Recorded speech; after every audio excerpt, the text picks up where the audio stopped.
Oh yeah, everybody, take a look at this hair. Take a look at this ridiculous head of hair I have right now. Any other day, I'd say, oh man, I need to fix this before I do the review. But today, oh no, because this right here, this is authentic dinosaur hair, right? It's like Drake's hairstyle. Drake has the power of the Allosaur, which I guess also means that his hairstyle in his human form gets really spiky. I'm not really sure how this works, but this is how this works, right? Okay, this is going to be One Piece chapter 998.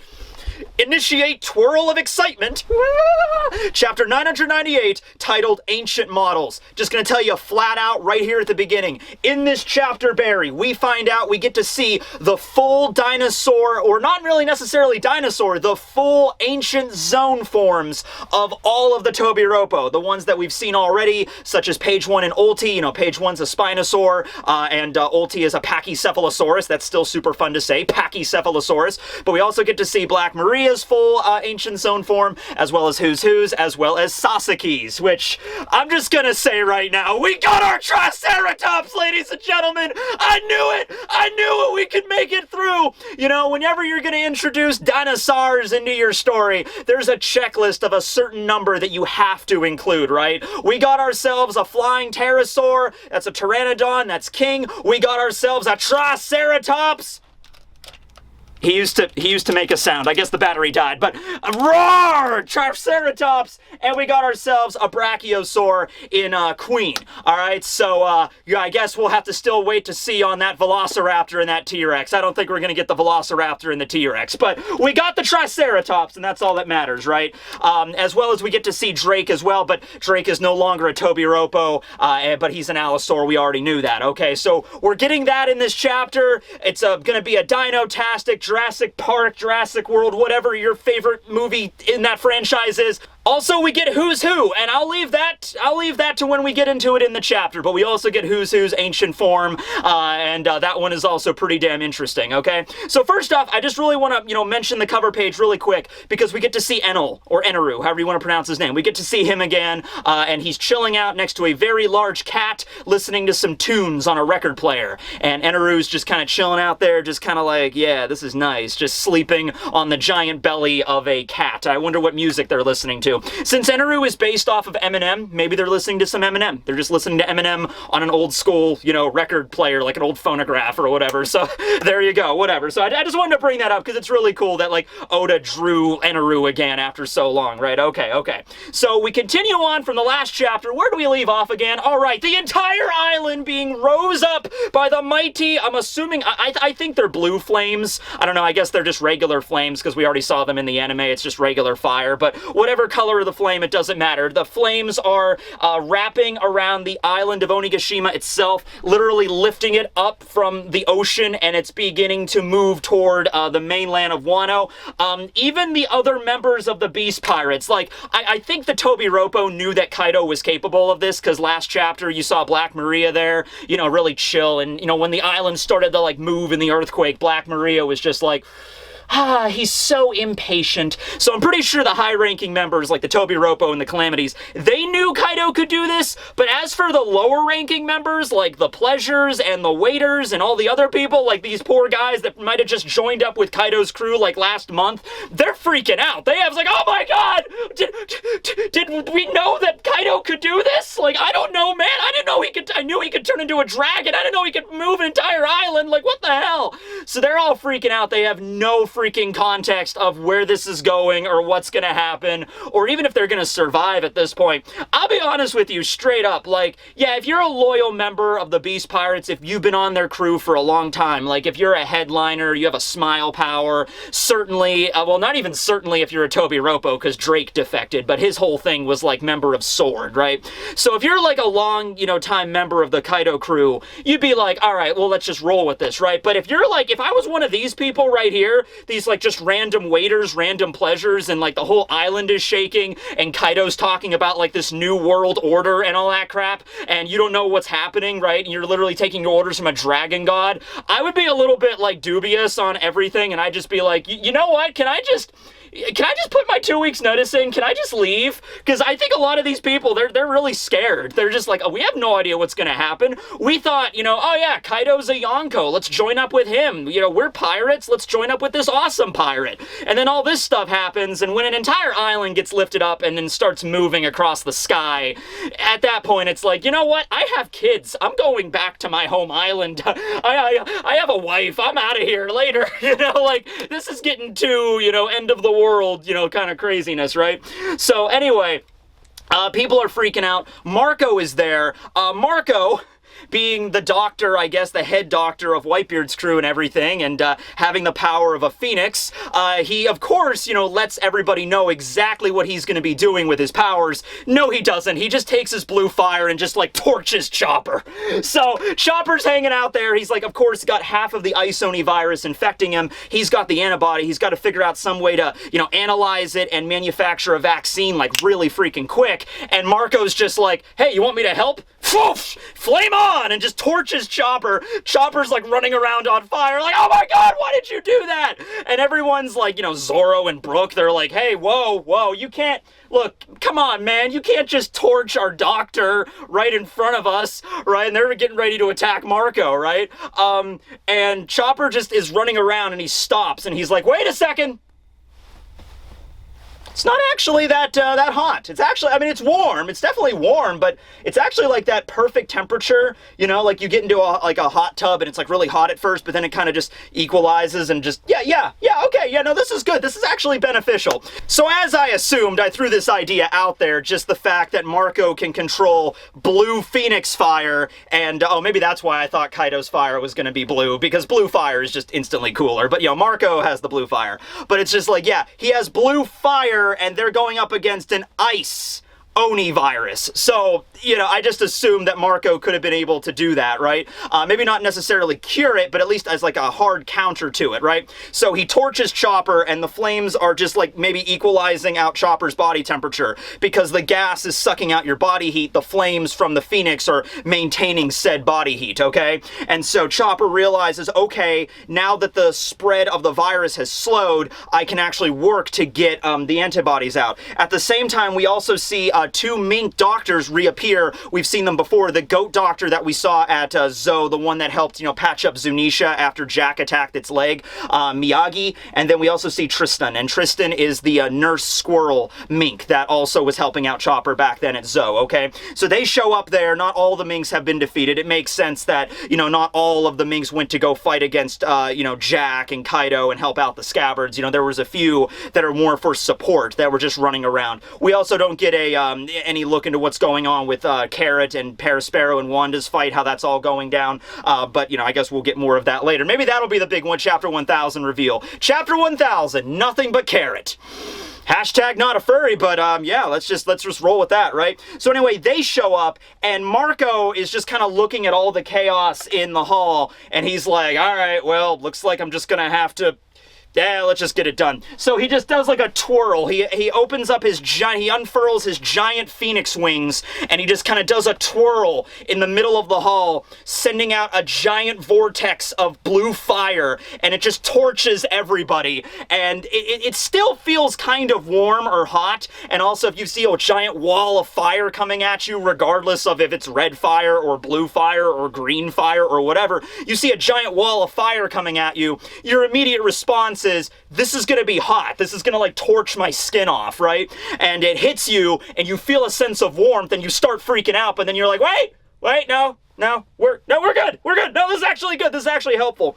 So one translation of this technique is passive flames, and I believe there's another translation. It's basically a pun on pineapple, because Marco's hair is a pineapple, like Luffy thought he looked like a pineapple that one time when they're trying to remember who he was, and Luffy's like, oh yeah, there was that guy from Marineford, that dude. And Robin's like, his head looks like a pineapple, because Luffy's not good with names, so, you know, Robin's just like, yeah, he's the dude that looked like a pineapple. And Luffy's like, oh yeah, that guy! So apparently Marco was aware of this as well. I believe it was also shown in an SBS or some other supplemental material that his favorite food, I think it wasn't a Vivre card, that Marco's favorite food was in fact a pineapple. And so he knows his head looks like a pineapple. Maybe he adopts that hairstyle specifically. Maybe it's because he likes pineapples that he has the hairstyle, and also he named his techniques with pineapple puns. Whatever, I'll roll with it. So I just love the fact that Marco, he doesn't like prepare anybody for it, which makes sense because this really is a life or death situation. It's more of like, all right, I don't have time to sit everybody down for a seminar of like, all right, listen up everybody. Hold on, where's my, I'll use this Ukrainian battle axe replica. All right, listen up everybody, here's the deal. I have the power of the mythical Zoan Tori Tori no Mi model Phoenix. I create blue fire. See that? Pretty cool. Okay. This fire doesn't burn you. It won't torch your skin off. I'm going to use this. It'll heal you. Just bear with me. He doesn't have time to do that, right? He's, you know, in a moment of like serious like life or death here. So he's just like, all right, let's just... and then flares up the entire freaking hallway. Everybody gets covered in it. You know, once again, friend and foe alike, members of the Beast Pirates, members of the Rebellion. Omasa, the leader of the Yakuza from Udon that was previous, like, he was, like, going full Ice Oni at that point. Like, he was rampaging around. He gets back to his senses. Everybody's just kind of recovering a little bit. Now, we also find out here that this isn't a cure. This is more of just, like, a stopgap. He's just like, look, this virus is combined with that gas. The gas, I think, you know, sucks out the body heat from the people, and then the virus kind of afflicts you, okay? So, you know, even though I'm regulating their body temperature, kind of keeping that sense of like homeostasis active to maintain body heat, they're still burning through stamina, and once the stamina is burned through, then the virus will once again, you know, ravage their system. So this isn't like by any means a cure, but it's giving them the necessary time they need for Chopper and Miyagi and Tristan to go around and like analyze the antibody. Marco's there as well. I'm sure he can help out with that. They can analyze the antibody, get a cure, and I think Marco also mentions that he can use his abilities to like spread it around the battlefield once it happens. So maybe that's like the core effect of the Phoenix Fire, being able to like cure others from a distance. Like that's something that might actually make sense. Like if Chopper analyzes the antibody and then makes a cure, makes a vaccine, and then gives it to Marco, Marco can like channel the effects of the vaccine through his fire and spread it throughout the entire festival hall. Because that was the big question I had. Like, how the hell are they gonna, for one thing, analyzing it and coming up with a vaccine, that's like a pretty high order to, you know, call for, you know, in like this kind of situation they have here, but also giving it out to everybody at once. But I think Marco is able to do that with his ability, and it's really, it hastens recovery and healing, and that's like the whole idea of a phoenix, you know, rising from the ashes. So I think they're gonna be pretty good there. Also, Marco mentions, hey, I can fly. Zoro, Robin, Brook, do you want me to take you up to the top? Because you shouldn't be down here dealing with, like, the riffraff. You're here to fight against the guy, right? You're here to fight against Kaido. You're the Straw Hat Pirates, right? You've been stuck on this ground floor for a while. And so Zoro obviously wants to go. I didn't expect Robin and Brook to also just kind of, like, you know, be invited to go as well. I guess it makes sense, right? And Brook is kind of like, well, we have to stay with Chopper. And all the other Yakuza members, like, the other leaders, like Yatape, that was his name. I always forget that one dude. I think he was the leader of the Kibi region. Yatape and Hyorogoro are there. Omasa has like returned to his senses briefly. So they're like, oh, don't worry about it, Mr. Skeleton. We will protect your Tanuki dog companion. We will protect Chopper with our lives. So while he, you know, brews up the antidote and the vaccine and everything. So they're gonna, I guess, leave Chopper there on the ground floor to whip up the cure. And I'm guessing, I mean, as long as King doesn't show up and like kick them out of the sky again, which is probably going to happen, Zoro, Robin, and Brook are gonna go to the roof right now, or Marco's gonna help them out. I don't think Marco's gonna stick around. I could see Marco, like, you know, flying them to the roof, because with Marco's ability, that probably wouldn't take very long to carry a few people. Brook is very light, so just take them up to the roof really quick, drop them off, and then fly back down, right? The only problem is King, of course. Yeah, that would be really funny if they were the first 3 people to get up there, right? Like, you think Luffy's gonna be the one to burst in, or it's gonna be Kid, or it's gonna be Law, but no, it's like Zoro, Robin, and Brook. Zoro makes sense, but like Robin and Brooke showing up. So they arrive at the freaking roof, and Zoro's ready for a fight. Zoro already has Enma taken out. He's like, all right, I'm ready for a fight there. And it'd be funny if Brooke was like, okay, we're going to arrive on the roof, and Luffy and Kid and everybody's going to be there, and it's going to be this big epic pose, like we're all going to be like a group shot, like ready to fight Kaido.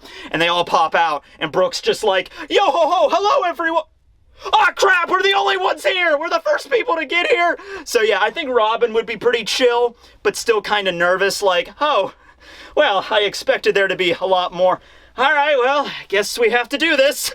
Guess we're doing this. You know, like, and Zoro's just like, it's alright, guys. It's alright, we're the first people here. I got this. You know, so it's like they would have Zoro with them. But yeah, they still have to get over that king obstacle, so not easy. Also, another obstacle is Apu isn't out of the fight yet. Apu got sliced by Zoro. He's not unconscious, though. He gets back up. He's in silhouette. He's bleeding. And he's like, I'm not going down. You gotta give me that antibody or I'm gonna die, right? Or he'll be, you know, eliminated by Queen. So it's like just through sheer force of will, Apu gets back up and he's like, I need the antibody. And then before he has a chance to do anything, freaking X-Drake just bursts in, full Allosaurus form, roar, and then just grabs Apu and just crushes him in his jaw. Okay, Apu should be dead. A giant dinosaur. All right, when Drake tried that against the Pacifista, it made sense why it didn't work. You know, the Pacifista, it was a robot, right? But you are literally caught in the jaws of a giant dinosaur, okay, with razor-sharp fangs. Drake just bursts in, grabs Apu, who was already injured, and just crush. All right, crushed and shredded. I don't care what kind of armament hockey you have. Unless you're like Rayleigh or Roger with that shit, you're dead, all right? You are pierced and crushed, all right? But I'm assuming Apu is not dead, but he's got to be taken out of the fight there, right? And Drake is kind of like, hey, you know, I'll keep everything safe on this floor. And Zoro's like, well, yeah, you said you were going to help out, so I assumed. And Drake was like, yeah, it's all right. Dino thumbs up. He's like, all right.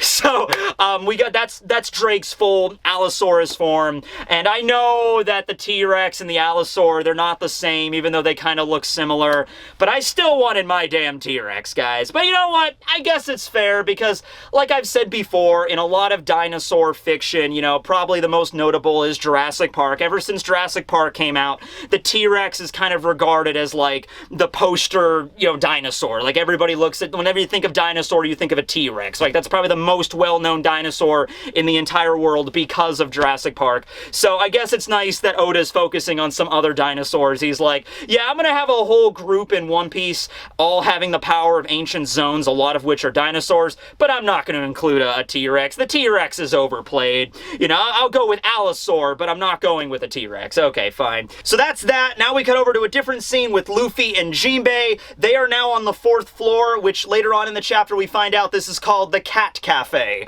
where you see a bunch of, now I don't own cats, so I'm not really sure what you call these things, like cat towers or cat hotels or whatever, you know, the giant scratching posts that have like different like tiers to them and the cat can go inside, you know, and my aunt has a bunch of cats and so she has like a few of these, but I've never had a cat, so I don't know what they're called, but anyway, they're kind of like the pillars supporting this hallway, and that's the Cat Cafe. And immediately, because we saw Who's Who a little earlier, yeah, we saw Who's Who did we see Who's Who's with? Well, we saw Who's Who with a bunch of other people that we don't know who they are, but they're wearing like cat costumes. Like there were sexy like cat ladies and stuff, and a bunch of people wearing like cat ears and whiskers and everything. And so we could understand Who's Who's motive was cats. And so we kind of understand that that's his domain right here. We see a bunch of like shadowy figures approaching Jinbe and Luffy from all sides that all have like cat appearances. Some look like regular kitty cats, others look like giant tigers or like a cougar or like a mountain lion or whatever. They're all kind of approaching,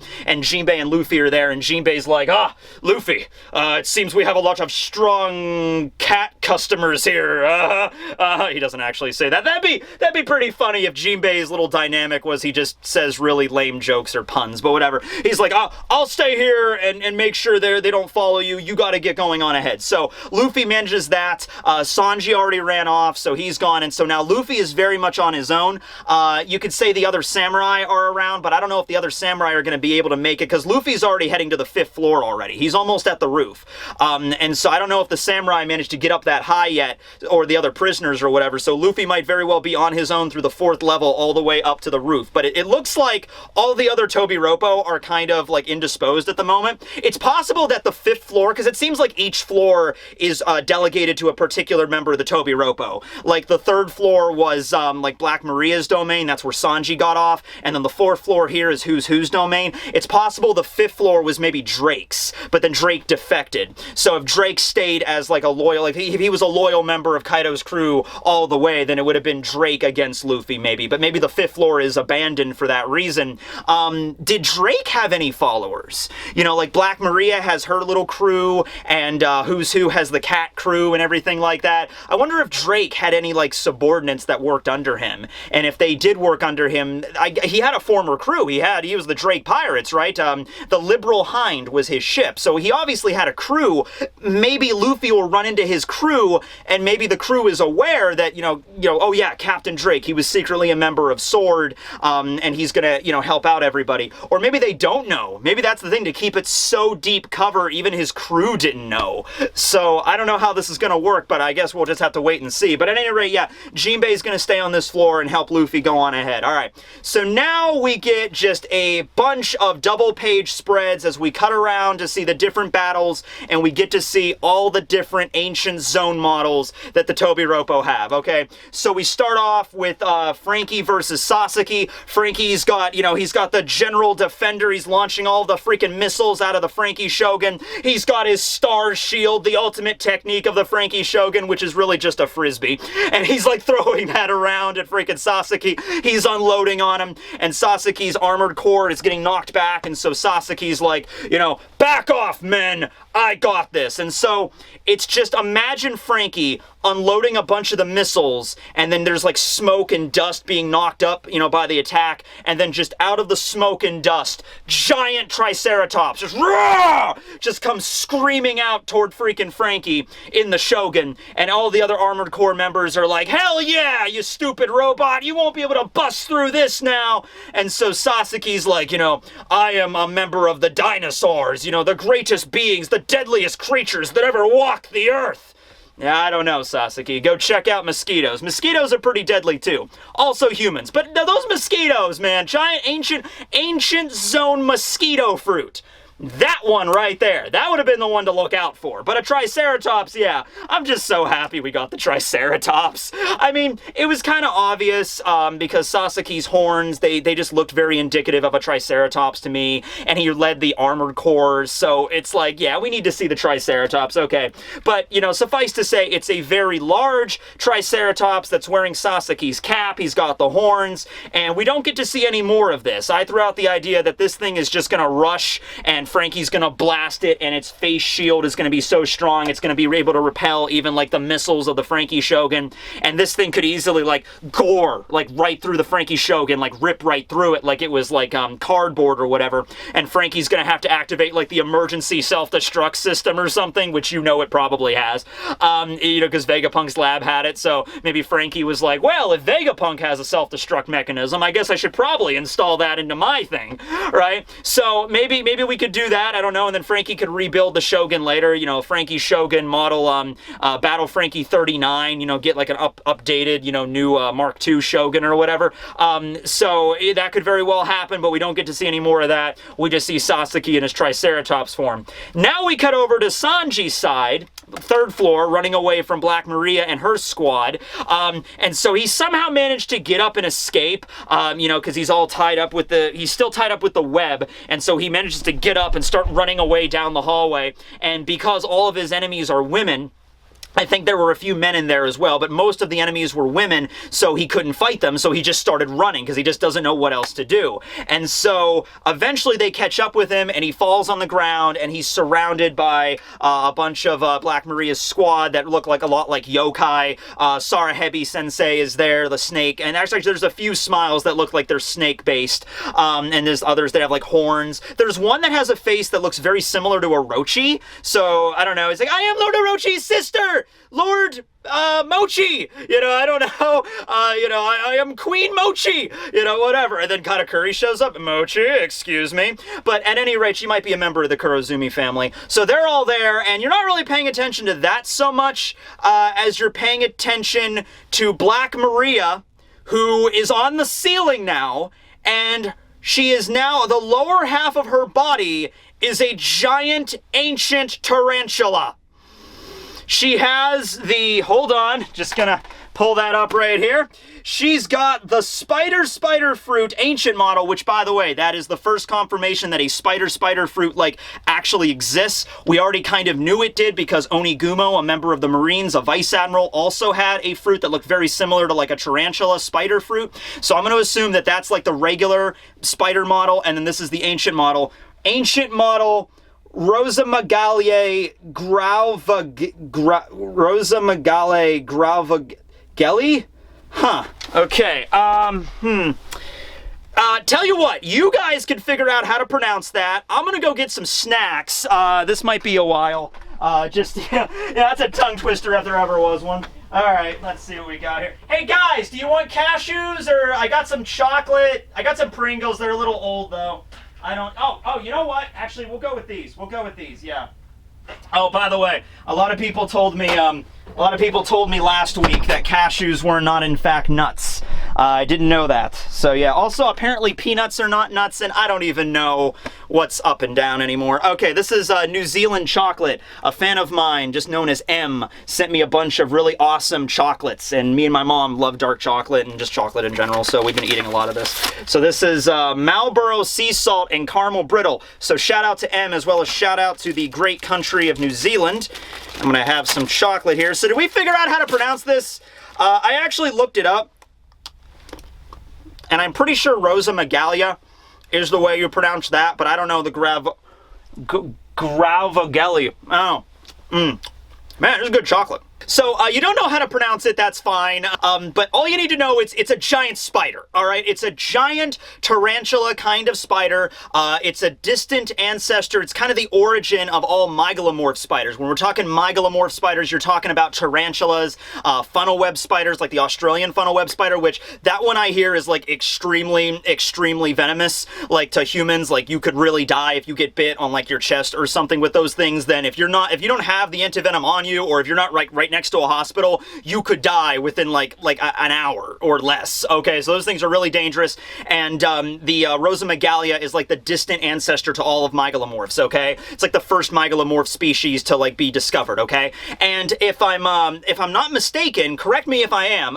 People that know more about ancient species or ancient spiders or arachnids or whatever, I think that this ancient zone so far is the oldest ancient zone that we've seen in the story, at least by the Toby Ropo, because the Spinosaurs and the Allosaurs, these big dinosaurs, existed, I think, more in the Jurassic and Cretaceous period, and Rosa Magalia existed during the Triassic period, so before Jurassic. In the Mesozoic era, it's Triassic, Jurassic, and then Cretaceous, right? Okay, and I don't think dinosaurs were quite, huge during the Triassic era, or Jurassic period, or maybe it happened a little bit toward the end, but I don't think they started getting really big until then. Now, Rosa Magalia was not a giant spider, and that wasn't the size of a truck or anything.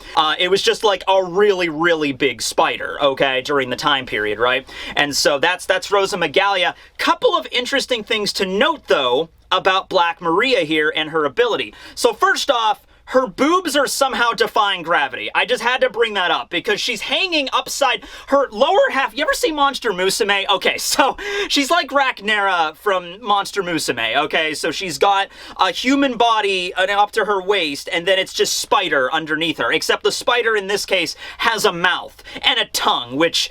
Also, pretty sure spiders don't have teeth like that, or a tongue, or the goofy eye expression, but whatever, it's creative license, it's Oda's story, okay? Whatever. So the spider is on the roof with its spider legs, and then Black Maria is hanging upside down, and her kimono and everything, her hair is falling, but her kimono and everything's staying perfectly in place. So, I don't know, Black Maria's boobs have to defy gravity, or she's got a lot of double-sided tape or something going on there. Okay, so that was the first thing I had to mention. Second thing I had to mention, this is a weird hybrid form, all right? Because this is more like a smile, you know, where the smile, you eat a smile and then you have like, you know, the animal sticking out of a weird part of your body, like the gorilla lady we saw a few chapters ago, right? Where her body was like coming out of the stomach and the rest of the gorilla was behind her. Normally the hybrid form, how it works is it like transforms your body itself. So like her face and everything should be like spider-like in her hybrid, and then her full spider form should be like her transforming into the giant Rosa Magalia. In this sense,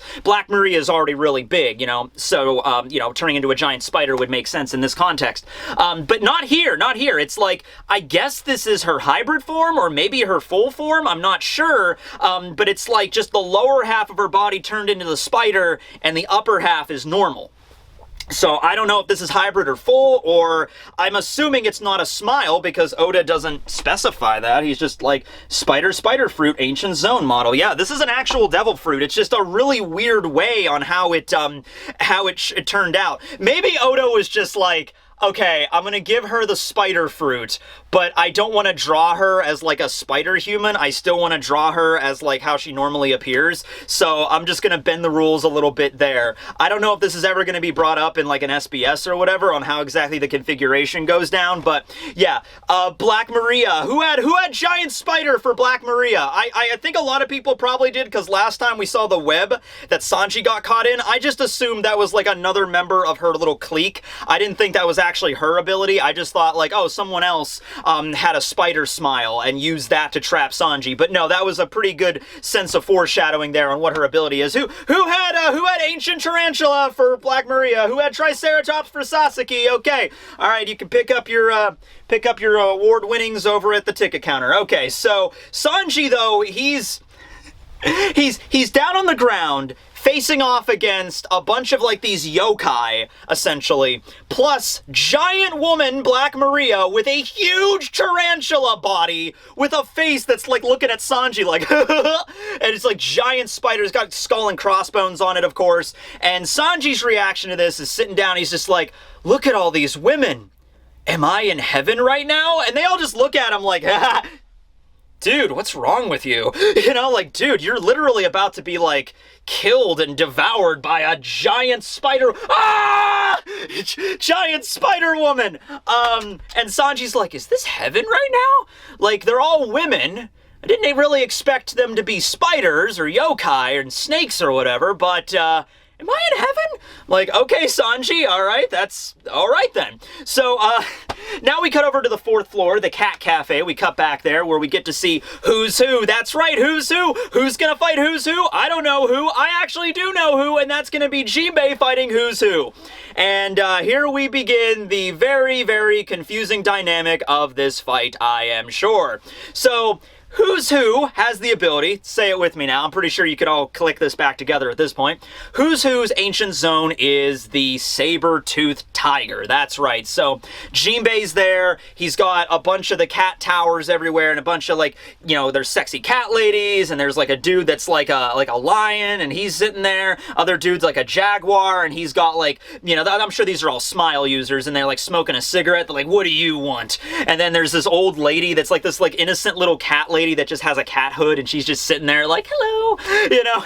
And so then on top of all of them, laying on this giant cat bed, you have saber-toothed tiger, giant form of it, Who's Who, right? And he's still got the mask on with the horns so you can't see his face, and he's got the giant teeth coming out, right? And he's just sitting there like a cat, just looking right down at Jinbe, and just like, purr. Could you please stop kicking the shit out of all my subordinates? You know, Jinbe, first son of the sea, you know, and Jinbe's like, I would rather prefer you call me by my title that carries more weight. I am the helmsman of the Straw Hat Crew. You go, Jinbe, damn straight. And you didn't fall down this entire time. I'm proud of you. This had been the perfect time for it just to fall down. But no, Jinbe's like, you know, I'm the helmsman of the Straw Hat Crew. Address me as that. I don't want to be called a warlord or, you know, the Knight of the Sea, first son of the sea, whatever. I'm the helmsman. That title has more weight than anything else I've ever been called, right?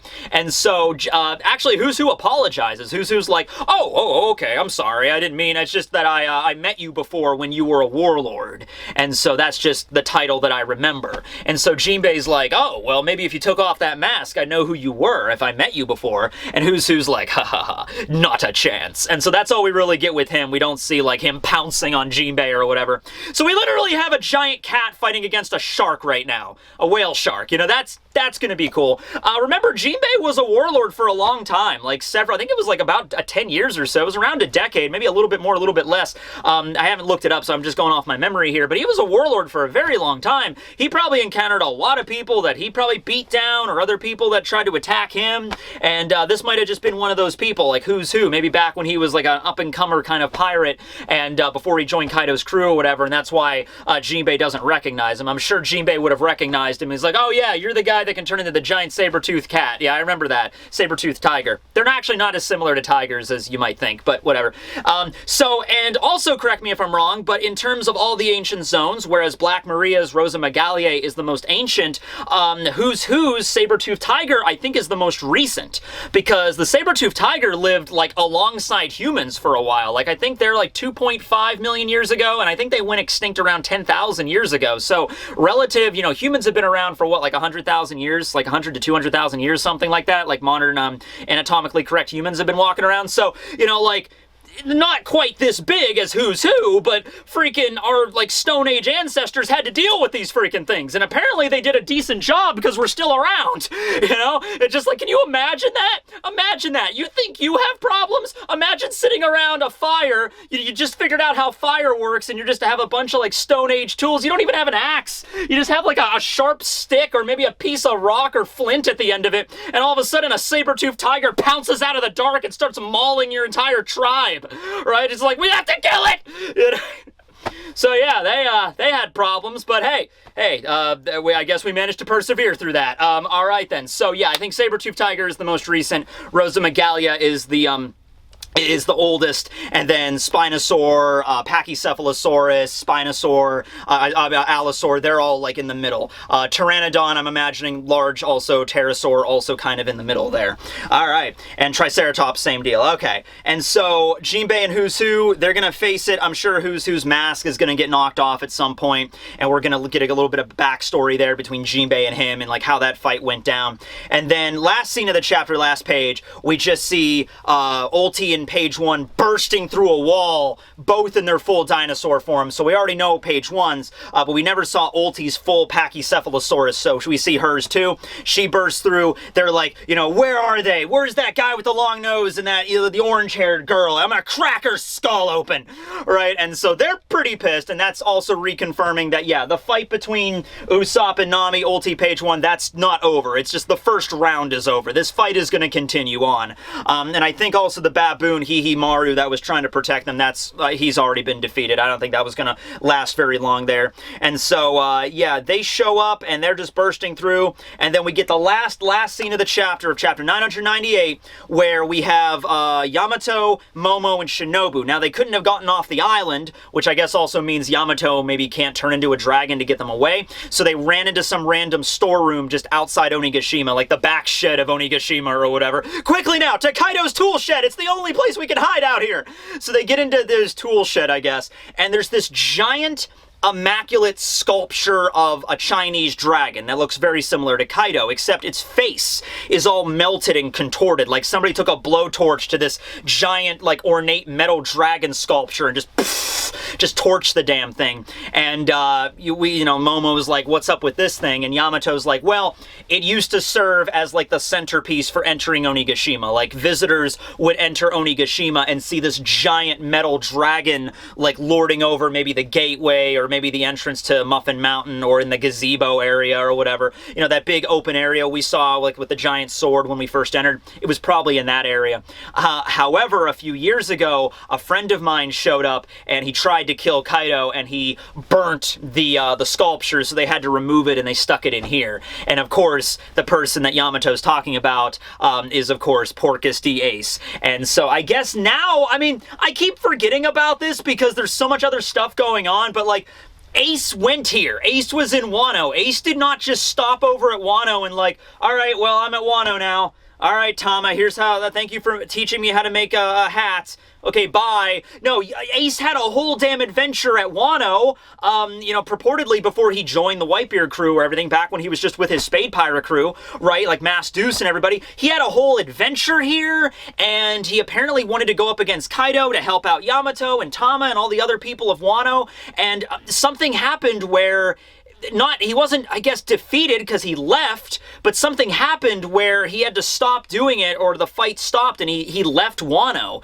but he promised, like, I'll come back someday. So I'm not sure exactly how this went. Maybe Ace tried to go up against Kaido, but then he realized, like, I'm not strong enough. Okay, listen, Yamato, everybody, I'm gonna leave and I'm gonna get, I have to get stronger, but when I do get stronger, I will come back here and I will defeat Kaido. I promise you that. I guarantee you I will come back. That's the only way I can really think about this, because Ace at this point was very, very strong, but of course Kaido would have been stronger, and he left and he's like, I gotta get stronger, that's the only way I can do this. And Yamato's like, okay, and Tama's like, okay, we'll be waiting for you, and then he left, and of course he ended up joining Whitebeard's crew. But you think, like, after he joined Whitebeard's crew, don't you think he would have that kind of like, hey, Pops, you know, after being on Whitebeard's crew for a few months and, you know, everything, and like they trust each other, don't you think, you know, Ace would have been like, hey, Pops, we gotta go back to Wano, I have to help out my friends.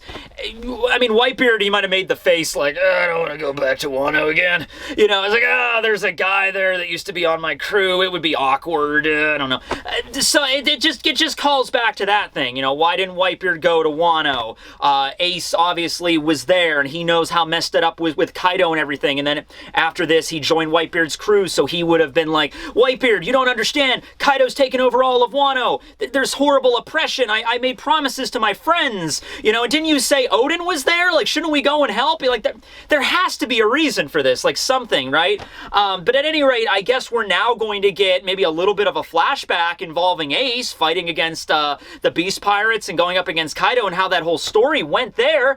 And maybe, hey, maybe we might even get to see, like, Ace's crew. Like, Oda's actually going to draw, like, Mass Deuce and Skull and everybody in the actual story. That would be pretty freaking sweet, right? Yeah, hell yeah. So, yeah, that'd be cool. I still have yet to read the second Bleach novel. I haven't read that either. But the second Ace light novel, I have it. I just haven't gotten around to reading it yet. So maybe there's some stuff revealed in there, maybe. But yeah, I guess we're ending it at chapter 998. So 999, next chapter, we're going to have a cover spread, and the color page on the magazine and everything like that, and chapter 1000 as well. So I don't know, is Oda gearing us up here to like chapter 1000 is going to be a flashback involving Ace, like to get Ace back in this story? Remember, during the 20-year anniversary of One Piece, Oda drew that panel, that special panel of Sabo arriving at Marineford to save Ace and Luffy at the same time from Aka Inu, right? So maybe Oda's perspective is, I gotta give, everybody loves Ace, I gotta give them something cool Ace-related for chapter 1000. Maybe that's Oda's perspective on this, right? Because of the light novel, and, you know, Boichi did the drawing of the light novel, and that looked really cool. So maybe Oda's like, you know, chapter 999 and chapter 1000, it's going to be an Ace flashback. And I have to say, not what I expected. Certainly not what I expected, but yeah, let's go with this. Sure, to get to see Ace in action again, and maybe his crew fighting against Kaido, and maybe Whitebeard again, and see what happened with that. Like afterwards, after Ace leaves, we'll get maybe, you know, Oda will draw Whitebeard again. I don't know how this is going to go down, but we're getting really close, and we're setting up a flashback, so I think you should prepare yourselves for this. This might very well be a two-part Ace flashback, what we're leading into here. But at any rate, crazy, insane chapter. Got to see a lot of dinosaurs, giant spiders, giant kitty cats, a cat cafe, Jinbe's fight, you got freaking Sanji's fight, which might involve, I don't know if Robin's going to get involved now, because apparently they're all heading to the roof. Marco's helping out Chopper and everybody, and so I'm kind of out of words right now. But anyway, thanks for watching, and no break next week. Catch you back here next Sunday, and we'll see where this goes. Tekking101 and Barry, and this Triceratops named Terrence. Terrence the Triceratops. Yes, he likes that name. All right, catch you back here next time, guys. Signing out.